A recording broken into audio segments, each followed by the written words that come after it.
गाड़ी बाल बात बच गई है इस जगह।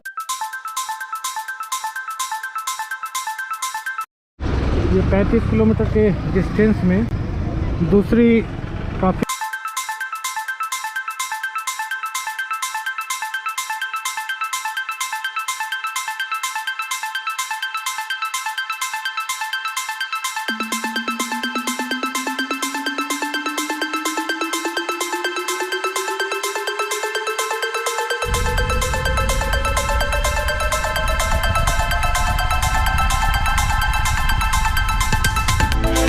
शहर कह लीजिए कि अतिक्रमण का शिकार हुआ है। इधर भी ये शाहगंज है, ये रोड निकल जा रही है राजगढ़ के लिए। ये देखिए ये सारे अतिक्रमण हुए थे जो इधर देखिए टूटा हुआ है ये सारा कुछ। तो ये जीवन की हमारे सबसे लंबी बाइक ट्रिप होगी। ऐसा सफ़र हमने इतना लंबा सफ़र अभी तक किया नहीं है। यहाँ से जाएंगे हम लोग चुनार और चुनार से जाएंगे हम लोग बनारस और फिर बनारस से हम लोग की वापसी होगी। तो नमस्कार दोस्तों, स्वागत है फिर से हमारे एक नए और फ्रेश ब्लॉग में। आप देख रहे हैं मेरा यूट्यूब चैनल। देख रहे हैं सामने ये एक आश्रम है जो कि शाहगंज और राजगढ़ के बीच में पड़ता है।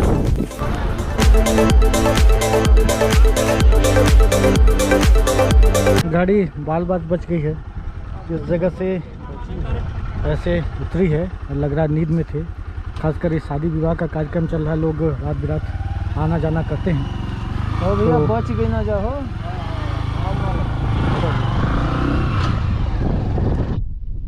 ये है भैया रास्ते का सफ़र, जब तक ठीक है तब तक ठीक है, और जब घटना घट गई तो बहुत सारे सवाल उठते हैं।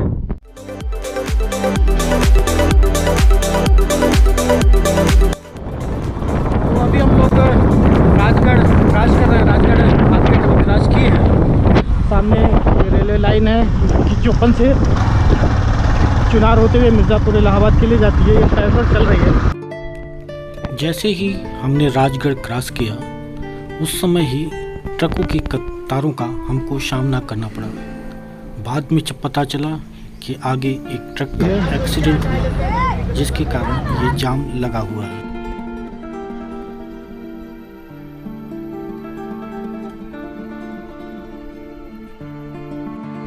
ये 35 किलोमीटर के डिस्टेंस में दूसरी काफ़ी खाई है।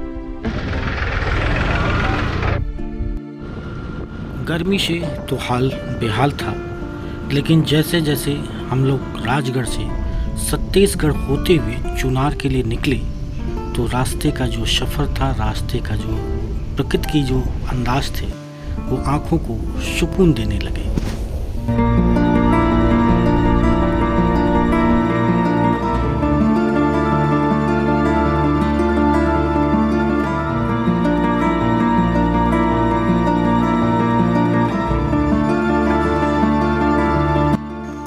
पहाड़ों के बीच जो सुनसान रास्ता था उस रास्तों से हम चले जा रहे थे।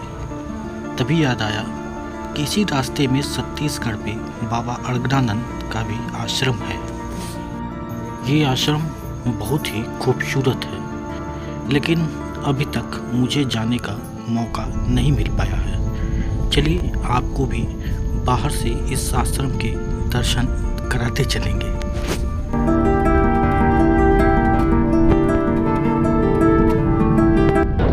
अगर आपको ये ब्लॉग पसंद आया हो तो प्लीज़ लाइक कर दीजिएगा, और अगर आप हमारे चैनल पे नए हैं तो सब्सक्राइब कर दीजिएगा।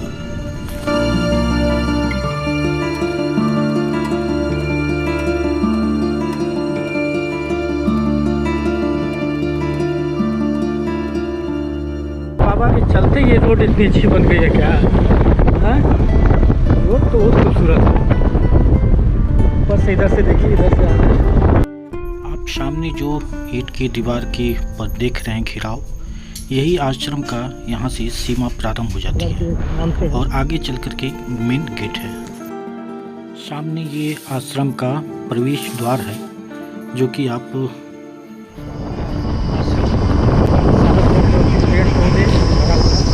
हर तरह के वृक्ष यहाँ पे मिलेंगे। साफ सफाई जैसे लगता है कि किसी बहुत बड़े शहर में हम लोग आ चुके हैं। चलिए में पीछे में आश्रम है, ये आपका सामने में एंट्रेंस है। इधर बहुत ही भव्य आश्रम ये है यहाँ का। इसके एवज में जितनी ज़मीन हो हाँ हम तुम्हें खरीद के दे देंगे, तुम बस पसंद कर लो। हाँ, लेकिन यहाँ से छोड़ दो। मतलब यहाँ की ज़मीन आप हमें दे दीजिए और कहीं ज़मीन आपको लेना है। हम दोनों लोग उस संदर्भ में बात कर रहे हैं, उस किसान की बात कर रहे हैं जिसकी ज़मीन अड़गड़ामन बाबा ने ली थी। उससे यही कहा था कि इस ज़मीन को छोड़ दो और इस ज़मीन के एवज़ में आप जहाँ की ज़मीन पसंद करो उसे मैं देने को तैयार हूँ।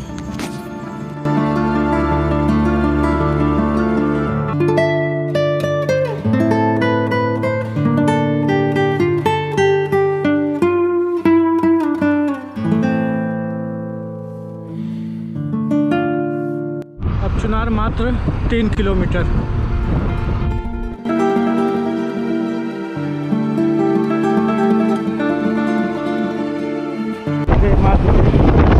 चुनार का दुर्गा मंदिर है, बड़ा प्रसिद्ध और शक्तिपीठ मंदिर है ये दुर्गा जी का, जो कि चुनार के समीप में लगभग 3 किलोमीटर से दूरी पे है, डिस्टेंस पे चुनार का ये दुर्गा मंदिर।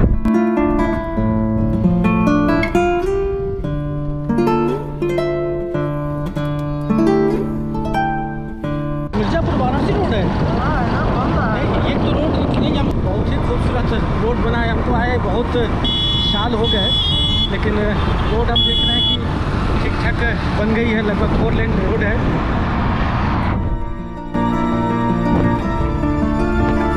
रास्ते में प्रकृति का आनंद लेते हुए आखिरकार पहले पड़ाव यानी चुनार हम पहुंच गए। वहां जाकर के हम लोगों ने खाना खाया। खाना खा करके इसके बाद दूसरे पड़ाव यानी बनारस के लिए हम लोग वहाँ से निकल गए। तो अभी हम लोग गए थे चुनार में गए थे, हमारे एक रिलेटिव है, उनके यहाँ था गृह प्रवेश। अब वहाँ से हम लोग निकल चुके हैं बनारस के लिए। ये चुनार से बनारस की जो रोड है वो उस रोड पे है। यहाँ से लगभग 38 किलोमीटर दिखा रहा है जहाँ हम लोग को जाना है। तो इतनी ज़्यादा है कि क्रीम पाउडर लगा के जरूरत नहीं है।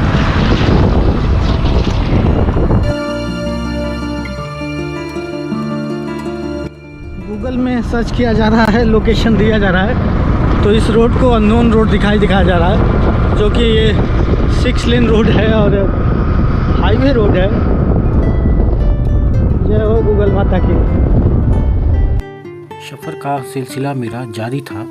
उसी बीच लंबी मीनार जैसी एक चिमनी दिखी जिसमें से काले धुएं निकल रहे थे। हम जिस एरिया से इस समय गुजर रहे हैं इसे कैलहट कहा जाता है।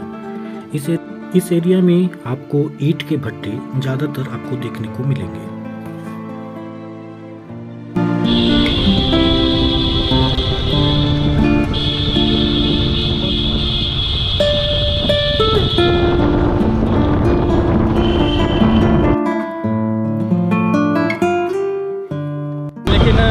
रेलवे अंडरपास अब तो बना रही है, ओवरब्रिज नहीं बना रही है, लेकिन इसकी सबसे बड़ी माइनस पॉइंट है कि इसमें बरसात में इतना ज़्यादा बारिश में पानी भर जाता है कि शायद 4 व्हीलर के लिए तो निकलने का जुगाड़ है, लेकिन 2 व्हीलर नहीं निकल सकती है। सबसे बड़ा माइनस पॉइंट है। में कैलहट रेलवे स्टेशन,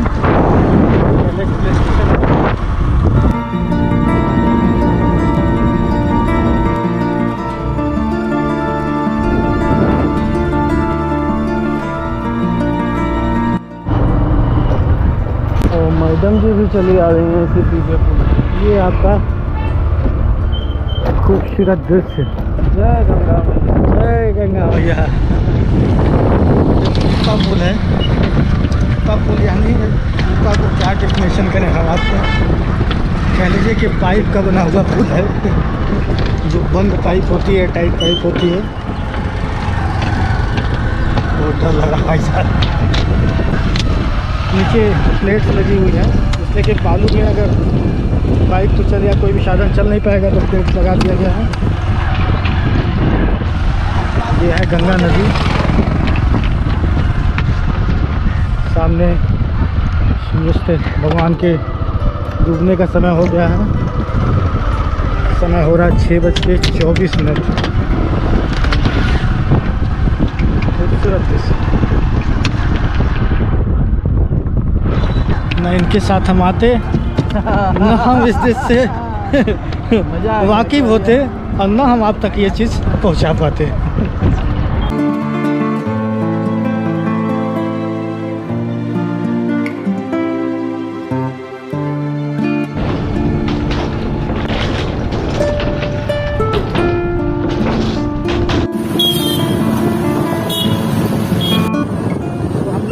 बनारस में इन कर चुके हैं।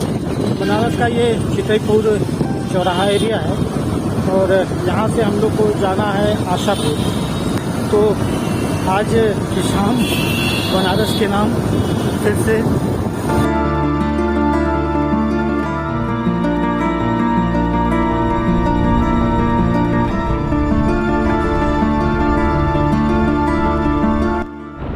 तो हम लोग अभी कैंट रेलवे स्टेशन क्रॉस कर रहे हैं। इसका ये फ्लाईओवर है। सामने में ये कैंट रेलवे स्टेशन बहुत ही भव्य रूप में बना हुआ है। एक खूबसूरत सा दृश्य कैंट रेलवे स्टेशन का।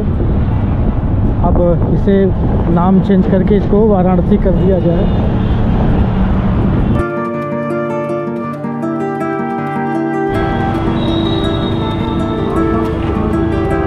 का रास्ता वो आगे से आगे उधर से गाड़ियाँ कट रही हैं।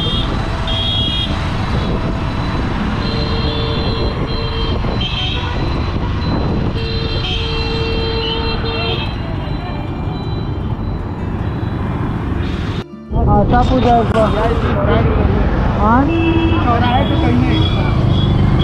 चौराहे से दाहिने पांडेपुर से फिर आशापुर खरीद लीजिए। हाँ, इसलिए कि आगे जाके मिलेगा कि नहीं मिलेगा, लेकिन सब दुकानें सब जगह नहीं मिलती है।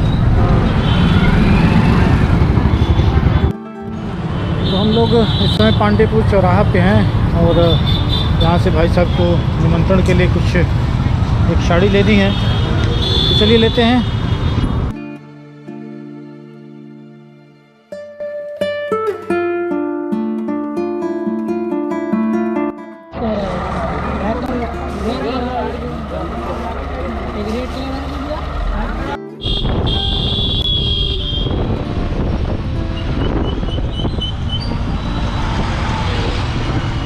आखिरकार हम लोग अंतिम पड़ाव यानी बनारस पहुंच गए। पहुंच करके हम लोगों ने थोड़ा सा पानी पिया। इसके बाद वापसी की हम लोग तैयारी कर लिए। लंबी जर्नी के बाद एक छोटा सा मेरा ये ब्लॉग था। इस ब्लॉग को हम यही समाप्त करने की अनुमति चाहेंगे। फिर मिलेंगे एक नए ब्लॉग के साथ, नई उम्मीद के साथ। तब तक के लिए मुझे आज्ञा दीजिए। Goodbye, bye bye.